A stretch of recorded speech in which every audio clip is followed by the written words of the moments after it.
First இந்த recipe பண்ணுறதுக்கு stove on பண்ணிவிட்டு கொஞ்சம் அடிக்கனமான பாத்திரமாக வச்சுக்கோங்க.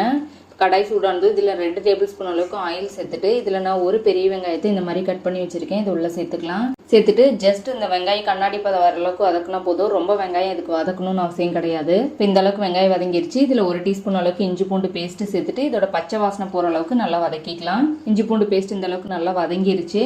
இதில் 2 தக்காளியை இந்த மாதிரி நீல வாக்கில் கட் பண்ணி வச்சுருக்கேன்.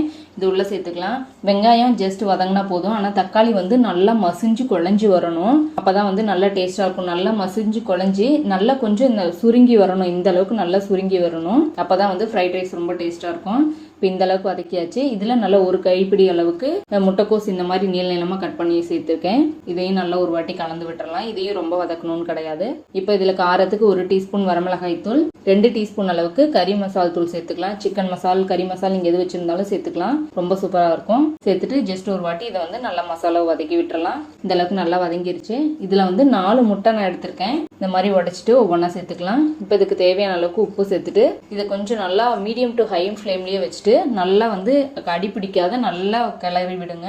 இதுக்கு தான் வந்து கொஞ்சம் நம்ம அடிக்கனமான பாத்திரமா வச்சுக்கிட்டோம்னா வந்து நம்மளுக்கு அடி பிடிக்காது. இல்லைன்னா வந்து அந்த முட்டையெல்லாம் சேர்த்து நல்லா ஒரு மாதிரி தீஞ்ச மாதிரி ஆயிடும். நல்லா கை விடாது இந்த மாதிரி கிளறிக்கோங்க. நல்லா இந்த மாதிரி ட்ரை ஆகி வரணும். இப்போ இதில் நான் 2 கப் அளவுக்கு சாதம் வடித்த சாதம் எடுத்து வச்சிருக்கேன். இதை சேர்த்துட்டு நல்லா வந்து எல்லாம் ஒன்று சேர்ந்து நல்லா வர அளவுக்கு நல்லா கலந்துக்கலாம். உப்பெல்லாம் செக் பண்ணி பார்த்துட்டு நீங்கள் உப்பு பத்தலை அப்படின்னா சேர்த்துட்டு நல்லா அந்த ஃப்ளேம்லேயே நல்லா கலந்து விட்டுருங்க.